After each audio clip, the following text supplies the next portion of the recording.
Imagine a majestic English medieval castle, a symbol of pride and invincibility. But have you ever wondered what the true cost of erecting these colossal structures was? What suffering, inhuman labor, and sacrifices were behind each stone? The reality was much harsher. The construction of these fortresses required incredible human resources, monstrous labor, and was a merciless epic where each masonry was paid for with sweat and blood. This enterprise exposed the true nature of medieval society, his hierarchy, brutality, and amazing stamina. After the Norman conquest of 1066, when William the Conqueror actively built fortresses to strengthen his power, the construction of the castle was not just an engineering project, but a grand political and economic event, a demonstration of power and dominance. Every rock, every moat was part of a system of control and deterrence. Castles have been built for years, sometimes decades. The Tower of London, for example, has been built for centuries. The speed of construction of these structures was amazing, given the lack of modern mechanisms. This was achieved solely by exploiting the human resource to the limit and often beyond it. The whole process is permeated with violence and coercion. The monarch or feudal lord who initiated the construction had unlimited power over his subjects, whose lives were only a tool for achieving grandiose goals. Ready to learn the facts that reveal the true price of these monumental structures? How slaves, peasants, and convicts died by the thousands? How construction methods were primitive?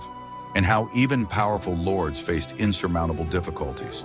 This is a sobering journey into a world where greatness was built on the foundation of suffering, and the history we know is just the tip of the iceberg. Immerse yourself in the harsh reality of medieval castle construction. The construction of castles in medieval England is unthinkable without the use of forced labor. Thousands of peasants dependent on the feudal lords were required to work a certain number of days or weeks a year on the construction of the castle. This was called corvée or labor service and was an integral part of the feudal system. Often these jobs fell at the most inopportune times of the year, the time of sowing or harvesting, which threatened the survival of the peasant families themselves, depriving them of the opportunity to provide themselves with food in the winter. Hunger and poverty were the constant companions of these people's lives, and forced work for the feudal lord only worsened their already difficult situation. Refusal to perform corvée or attempt to evade it was severely punished, including confiscation of property, corporal punishment, or even expulsion from the community, which entailed imminent death from starvation or disease. In some cases, prisoners captured in wars, prisoners of war, as well as convicts and criminals, for whom working on a construction site was an alternative to execution, but often ended in the same death, only more painful. These people worked in unbearable conditions, often without adequate food, adequate clothing, and little or no rest. They were given a minimum ration, barely enough to keep them alive, and sometimes even had to make do with what they could find or steal. Hygiene was virtually non-existent, leading to massive outbreaks of diseases such as dysentery, typhoid, and plague. The weak and sick were simply left to die since their replacement was not a problem.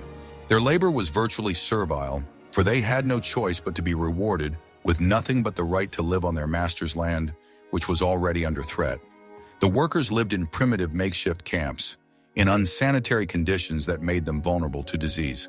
These temporary settlements were overcrowded, devoid of basic amenities and breeding grounds for infection. Any act of insubordination, slowing down the pace of work, or attempting to escape was severely punished, up to the death penalty, mutilation, or stigmatization. Fear and constant threats were also the main tools for maintaining discipline. The taskmasters, often former soldiers or people with criminal backgrounds, were not above using violence to get the best out of the workers. It was on this gratuitous, hard labor that the great walls of castles rose, embodying power and grandeur, but hiding behind them countless sufferings, broken lives, and broken destinies.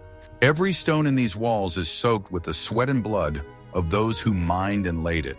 The feudal lords considered the peasants as their property and their labor as a resource that can be used without restrictions. The laws and customs of that time practically did not protect the rights of ordinary people, leaving them completely in the power of the Lord. Thus, the construction of castles was not only a testament to engineering, but also a vivid example of human-to-human exploitation, the scale of which was truly amazing. This system allowed the ruling class to accumulate wealth and consolidate its power, while the masses toiled on the edge of survival with no hope of a better life. Stone mining was one of the most dangerous and time-consuming stages of construction, sometimes requiring more effort than the actual construction of walls.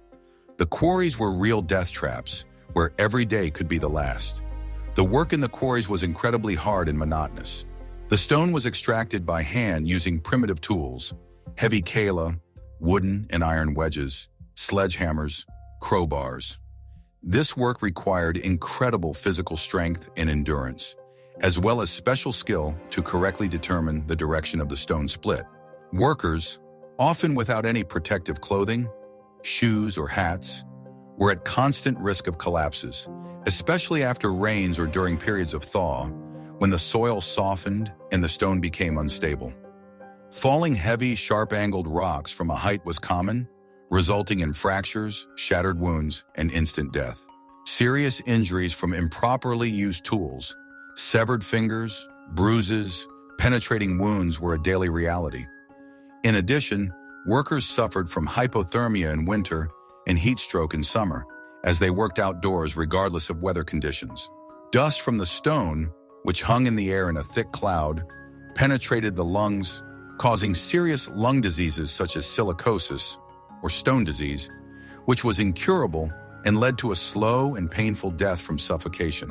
The symptoms of silicosis, chronic cough, shortness of breath, chest pain, developed gradually but steadily, turning the patient's life into continuous suffering. Themok stonemasons died young before they reached old age, their lungs permanently damaged. The working day in the quarries lasted from early morning to late evening, as long as there was enough light and energy, without weekends and holidays. Wages, if they existed at all, remained meager, not comparable to the risk and severity of work. Often employees were paid in kind food or housing, which only emphasized their dependence and inability to break out of this vicious circle. The mortality rate among stonemasons was extremely high, and these people were consumable in the literal sense of the word. Their lives were no more valuable than the lives of animals. Many of them did not live to see the first stone they mined being laid in the castle wall. After the stones were extracted, they had to be transported to the construction site, which was a separate, difficult, and dangerous task. The stones, often weighing hundreds of kilograms or even several tons, were transported on wooden sleds or carts drawn by oxen or horses over rough roads, which created an additional risk of accidents and injuries. This required a huge amount of effort in the coordinated work of hundreds of people, as well as constant supervision of the process. Each quarry was a kind of death factory where human lives were sacrificed to the ambitions of feudal lords and the needs of majestic castles. Despite the apparent complexity of the castles and their monumentality, the construction techniques were strikingly primitive by modern standards. The lack of cranes in the modern sense meant that huge stones weighing several tons were lifted to the desired height exclusively by hand, using complex systems of wooden gates, ropes, ramps, and an incredibly large amount of human power. Hundreds of people were being pulled and pushed at the same time, risking being crushed or maimed. One false step, one broken rope, and a heavy rock could break, sweeping everything in its path and crushing dozens of workers. Wooden scaffolding was used to lift building materials to a height that was unreliable, often collapsing due to dilapidated wood, overloading, or poor quality fastening, leading to numerous deaths and injuries. The scaffolding was built in a hurry, without proper calculations and inspections, from undried wood which could crack under load. Workers fell from great heights, crushed by falling rocks and massive wooden beams, and were mortally wounded by sharp tools that often slipped from their hands or by hammer blows. Safety standards did not exist in principle, and each construction site was associated with a huge risk to the lives of everyone who was on the site. The lack of medical care at the site meant that even a minor injury could lead to infection and death. Fractures, deep cuts, and dislocations were often left without proper care, condemning the victims to a painful death or lifelong disability. The construction sites were chaotic and dangerous, with heavy loads and people constantly moving, supervisors shouting and tools clanking. As the castle's height increased, the risk increased exponentially, and each new level of walls meant an increased probability of tragedy. Workers toiled in the mud and dust, under the scorching sun or heavy rain, without shelter. They had to balance on narrow beams, move on slippery surfaces, perform complex and dangerous operations, often being on the verge of physical exhaustion. The statistics of deaths and injuries on large construction sites were appalling, but records were either not kept, lost, or deliberately destroyed to hide the true scale of the disaster. The bodies of the dead were often simply buried directly on the construction site or nearby, without any honors or references. These people were nothing more than expendables in a grandiose project designed to perpetuate the power of the feudal lords. Each stone in the castle walls holds a silent history of suffering and sacrifice, and the monumentality of these structures is a grim reminder of the price paid by ordinary people for the ambitions of the powerful. The castles also used primitive but highly effective engineering techniques, such as building earth mounds or ramps that allowed heavy stones and materials to be lifted to the upper levels of the walls. However, this method also required a huge amount of human labor.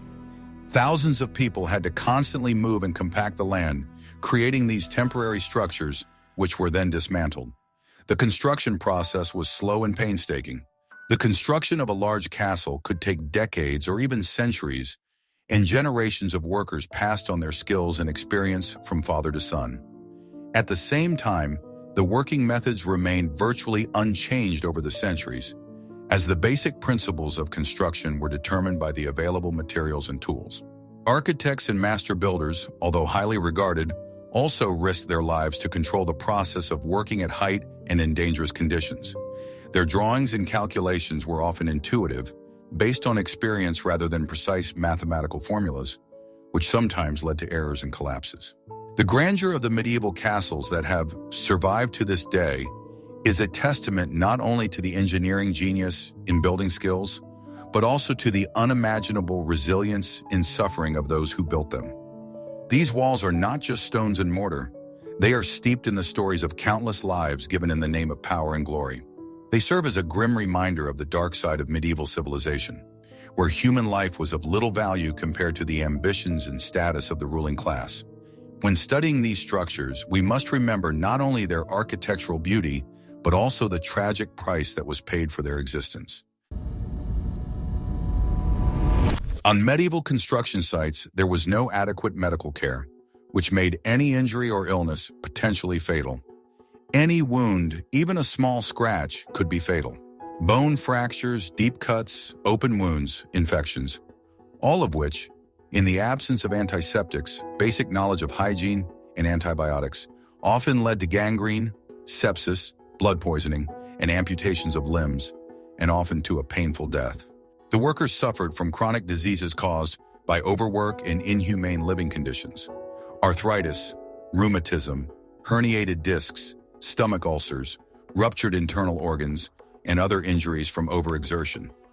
These illnesses not only caused unbearable pain, but also made people disabled and unable to work. Epidemics such as dysentery, typhoid, smallpox, or even plague spread easily in the crowded and unsanitary construction camps, where thousands of people lived in cramped conditions and filth. These diseases claimed hundreds or even thousands of lives in a short time. The sick worker was not just a burden, but a useless mouth to feed. Often, such people were simply thrown out of the construction site or camp, leaving them to die without any help, so as not to waste scarce resources on them and prevent the infection from spreading to others. The lack of preventive medicine was just as disastrous as the lack of treatment. No one thought about vitamins, proper nutrition, or even the need for regular hand washing. A constant shortage of food, especially protein, led to exhaustion, beriberi, and decreased immunity, making the body vulnerable to any infection. The workers' diet consisted mainly of low-quality bread, cereals, and sometimes a small amount of legumes. Meat was rare, and vegetables and fruits were almost completely absent, which caused diseases such as scurvy, pellagra, and rickets. These conditions did not kill instantly, but gradually depleted the body, making it an easy target for deadly infections. Workers also often suffered from hypothermia or overheating, depending on the season and type of work. In winter, without adequate clothing and heating, they were exposed to frostbite, leading to the loss of fingers, limbs, and sometimes even death. In the summer, under the scorching sun, they were mowed down by heat stroke and dehydration. The lack of clean drinking water was a widespread problem. People drank water from any available source: rivers, puddles, wells, which were often contaminated with waste or animal corpses. This led to massive outbreaks of cholera, dysentery, and other intestinal infections that spread rapidly and claimed the lives of entire brigades. Even if the worker did not die, he would lose his ability to work for weeks or even months, becoming a burden for his comrades and the employer. In a primitive feudal society where everyone was valued as labor, such a loss was a disaster for both the worker's family and the project itself. Medical knowledge at that time was based on superstitions, folk beliefs, and primitive ideas about humoral theory. Treatment consisted of bloodletting, moxibustion, herbal decoctions, and various poultices, which often not only did not help, but also worsened the patient's condition. Surgeries, if any, were extremely rare and extremely traumatic. There was no anesthesia, and any intervention was carried out for profit, causing unbearable suffering. The instruments were non-sterile, which guaranteed post-operative infections. There were very few doctors, if you could call them that, and their services were available only to the rich. On construction sites where hundreds or even thousands of ordinary peasants and forced laborers worked, the constant presence of a doctor was out of the question. At best, if a patient was seriously injured or ill, they could try to take him to the nearest monastery where the monks had some knowledge of herbal medicine and patient care. But even there, the chances of survival were negligible. Often the role of doctor was performed by a local medicine man or even the workers themselves, using their primitive knowledge and experience. They might try to repair dislocations, bind up wounds with dirty rags, or apply splints to broken limbs, which often led to even more complications, such as improper bone fusion, deformities, chronic pain, and gangrene. The sanitary conditions on the construction sites were appalling. The lack of toilets, the dumping of waste products directly on the ground or in the nearest reservoirs, the mixing of drinking water with sewage, all this created ideal conditions for the spread of infections and epidemics. Rats, mice, and other rodents that are carriers of diseases felt at ease on such construction sites, spreading plague and other dangerous diseases. Lice, fleas, and other parasites were constant companions of the workers, causing itching, skin diseases, and allergic reactions. All these factors combined to turn any medieval construction site into a kind of death camp, where every day was a struggle for survival, and death from illness or injury was not an exception, but a cruel routine. Losses among workers were so great that on some large projects, they were estimated at hundreds or even thousands of lives, which often led to delays in construction and required the constant recruitment of new labor to make up for the loss. Delivering a huge amount of building materials, quarried stone, massive wooden beams, lime, sand, clay, and other necessary elements to the construction site was a separate grandiose problem, sometimes comparable in complexity to the construction itself. The roads were primitive, often just well-trodden paths that were easily eroded by rain, became impassable swamps in a thaw, or were buried in deep snow in winter. Heavy carts, often without even iron-rimmed wheels, pulled by oxen or horses, slowly and painfully made their way through the impassable terrain. This process required a huge number of people to pave the way, pull out the stuck carts, and escort the cargo. Animals used for transportation often died from overwork, starvation, or disease. Every kilometer of the journey was a challenge, and sometimes it took decades to build a castle just because of the difficulty of getting materials from remote quarries or forests. Forests for Balak could be delivered hundreds of kilometers away. Rivers were used for transportation, but only under favorable weather conditions, and their banks required strengthening and creating berths. This logistical burden weighed heavily on the entire society, taking resources and lives. The scale of logistics tasks was truly colossal. For the construction of one large castle, tens of thousands of cubic meters of stone were required, The weight of each block could reach several tons. Stone was mined in quarries, which were often located tens or even hundreds of kilometers from the construction site. Transporting such cargo off-road required hundreds of carts and thousands of draft animals. Each wagon could only carry a limited amount of material, which meant that many trips would have to be made. In addition, wood, especially for roof trusses and scaffolding, was needed in huge quantities. Tall, straight trees, suitable for beams, did not grow everywhere, and they had to be harvested in remote forests and then floated along rivers or pulled overland. This process was extremely time-consuming and dangerous. Logging workers faced the risk of being crushed by falling trees, drowning in rivers while rafting, or being killed by wild animals. Each transport was an expedition that required careful planning, provision of food, and protection from bandits. The problem was compounded by the lack of bridges over large rivers, which forced people to ford or use primitive rafts, which was extremely risky, especially during floods. The lack of infrastructure was one of the main obstacles. The roads, if they existed, were narrow, unpaved, and could not withstand the constant movement of heavy loads. They quickly broke up, turning into deep ruts and impassable swamps. Road repairs were rare, and more often than not, new workarounds were simply laid. To overcome the rough terrain, it was necessary to manually level the plots, cut down trees, fill up ravines. This required the involvement of a huge amount of unskilled labor, which was exclusively engaged in laying and maintaining transport routes. Draft animals such as oxen and horses were the main means of transportation. They were slow, requiring constant care, food, and rest. Their illnesses, injuries, or deaths caused significant delays in delivery. Often it was necessary to use human strength to move particularly heavy loads, which meant dragging stones and logs on a sled or drag. With the enormous effort of hundreds of people, it was a hell of a job, resulting in injuries, exhaustion, and death. Winter conditions added their own difficulties. Snowdrifts made roads impassable, and frost made it difficult to work. Summer heat and dust also made transportation more difficult, causing dehydration in humans and animals. In addition, theft and robbery were a constant threat to caravans with valuable materials. Cargo protection required the use of armed convoys, which further increased costs and organizational complexity. As a result, every stone and beam delivered to the construction site was the result of incredible effort, suffering, and often human lives, which makes medieval buildings even more impressive evidence of perseverance and sacrifice. Many castles were built in strategically important, but often unhealthy places, in swamps, in floodplains, in lowlands, or on the shores of lakes. Such places provided natural protection from enemies, but were hotbeds of disease and a source of constant problems.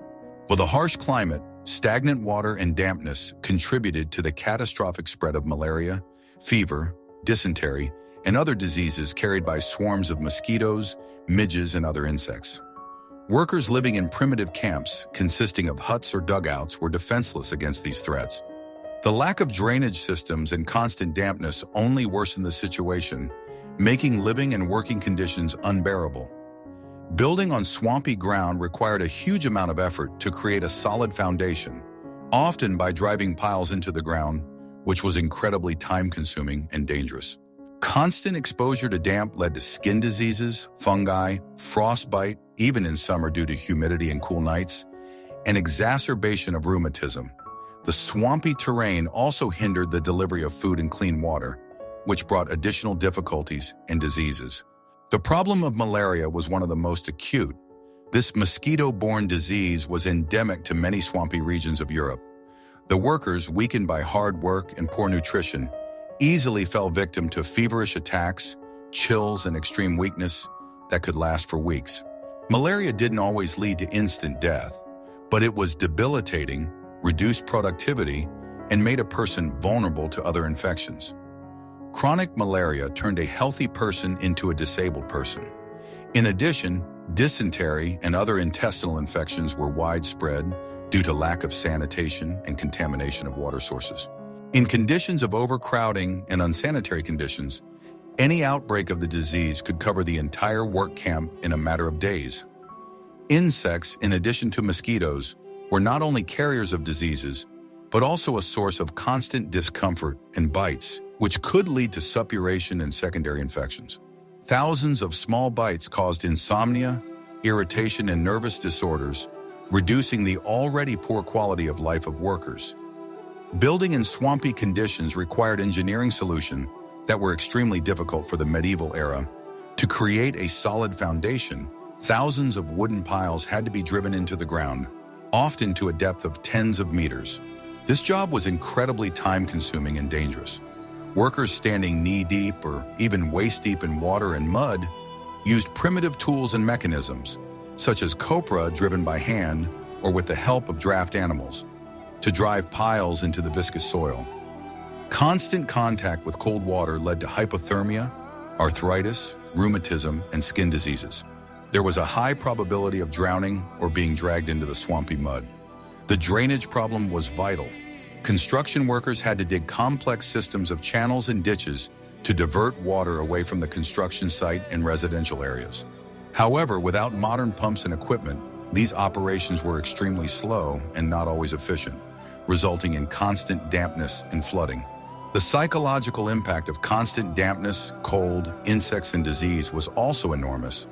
People lived in conditions of hopelessness and fear, knowing that any disease can be fatal. This led to depression, apathy, and low morale. As a result, the choice of marshy terrain for the construction of the castle, although it gave strategic advantages, came at a huge cost in human lives and suffering, making each built fortress a monument not only to the grandeur of architecture, but also to the cruelty of medieval reality. The builders' Uruawa diet was extremely poor, consisting mainly of cereals and legumes. Meat and fish were rare, often of poor quality. A lack of vegetables and fruits caused beriberi, especially scurvy. Workers received 1,500, 2,000 kiake oulala instead of the required 3,500, 4,000, which led to a catastrophic energy shortage, exhaustion, and death. Chronic malnutrition caused anemia, brittle bones, and slow wound healing. Spoiled food led to poisoning. Food supply was a complex task that depended on local agriculture. Crop failures or natural disasters could completely paralyze supplies, condemning workers to starvation. Food prices were skyrocketing. Workers who were unable to work were expelled. This constant fear of starvation was no less powerful than the fear of injury, forcing people to work themselves to exhaustion. Their bodies literally burned up, serving as fuel for construction. Despite the stone walls, fires were a deadly threat. Wood and straw were easily ignited. Open hearths, fireplaces, torches, and candles were constant sources of risk. The slightest carelessness could lead to disaster. Smoke quickly filled the rooms, causing suffocation and panic. Water for extinguishing was critically low, especially in winter. The castle could quickly turn into a fire trap. Many died not from fire, but from hypothermia, fleeing in the icy night. Temporary wooden structures at the construction site, scaffolding, cranes, were also a fire hazard. The lack of firefighting equipment and teams made the fight against the fire hopeless. The fires destroyed parts of the castle, tools and supplies, causing huge delays. The primitive dwellings of the workers contributed to the rapid spread of fire in the camp. In winter, open hearths for heating increased the risk. Lack of lighting prevented evacuation. Fires often resulted in huge human casualties. Construction camps were hotbeds of unsanitary conditions. The lack of sanitation, irregular waste disposal, crowding of people and animals, and almost complete lack of hygiene created ideal conditions for the spread of infections. The latrines were primitive, and sewage accumulated everywhere. Parasites, lice, fleas, rats were ubiquitous and served as vectors of diseases. Plague, typhoid, dysentery, smallpox, and cholera regularly ravaged the ranks of construction workers. Deaths from disease often outnumbered losses in battle. The sick person became useless and infected the group. These horrifying conditions were the norm. Contamination of drinking water by human and animal excrement has been the main cause of outbreaks of cholera and dysentery. Respiratory infections, tuberculosis, pneumonia, spread rapidly in crowded barracks. Skin diseases, scabies, fungi, were ubiquitous due to lack of hygiene and dampness, often leading to sepsis. Lice, fleas, and rats carried typhoid and plague. The lack of sewage and decomposing animal corpses created foci of infection. Sanitation was essentially a biological weapon. Appalling deaths were commonplace, offset by a steady influx of new cheap labor. Castles were built on the bones of thousands of people who died from diseases and unsanitary conditions. In addition to physical suffering, castle builders experienced enormous psychological pressure, which could be no less devastating. Grueling work, constant danger to life, the regular death of comrades, as well as widespread superstition and religious fanaticism made their lives even more unbearable. Legends were spread among the people about the curses of castles, about the spirits of dead workers who roamed the walls, about the need for human sacrifices to strengthen the foundation or walls of the castle. Although there is no direct and widespread evidence of human sacrifice in the foundations of English castles, individual cases of human remains being used, for example, skeletons of infants found in the walls of some castles, may have contributed to these ominous rumors. These beliefs, along with the bleak reality of hunger, cold, and disease, added to the despair, doom, and apathy among the workers. They lived in constant fear, not only of their masters and overseers, but also of unseen forces that they thought might destroy them at any moment. The mental health of the workers was completely undermined, and many of them lost their minds, unable to withstand such pressure. The constant presence of death had a profound effect on people's psyche.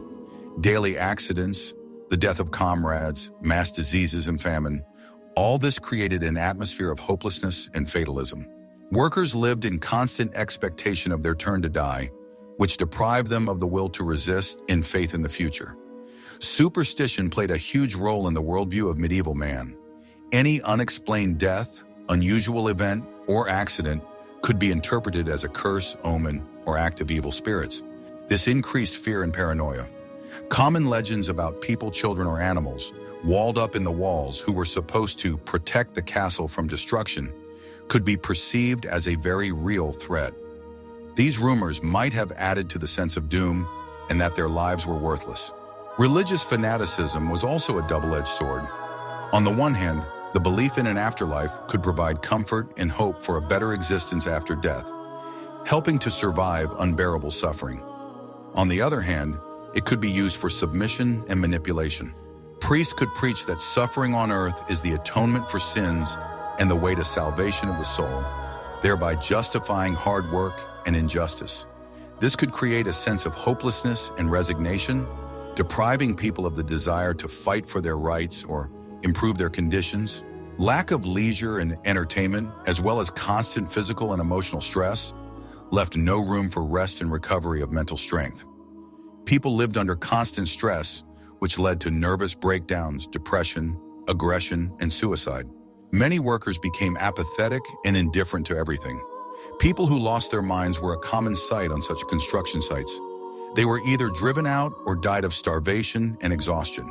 In addition, isolation and separation from the usual way of life increased psychological discomfort. Many of the builders were peasants, separated from their land and families for months or even years.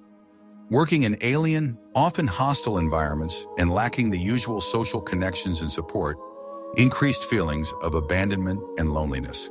The inability to see their loved ones, to hear from home, and to realize that their work benefits not themselves, but powerful feudal lords, created an additional sense of injustice. This led to hidden discontent and murmurs, although public appearances were rare for fear of punishment. Working on the construction of a castle, which symbolized power and oppression, could be perceived as a prison sentence from which there is no way out except for death.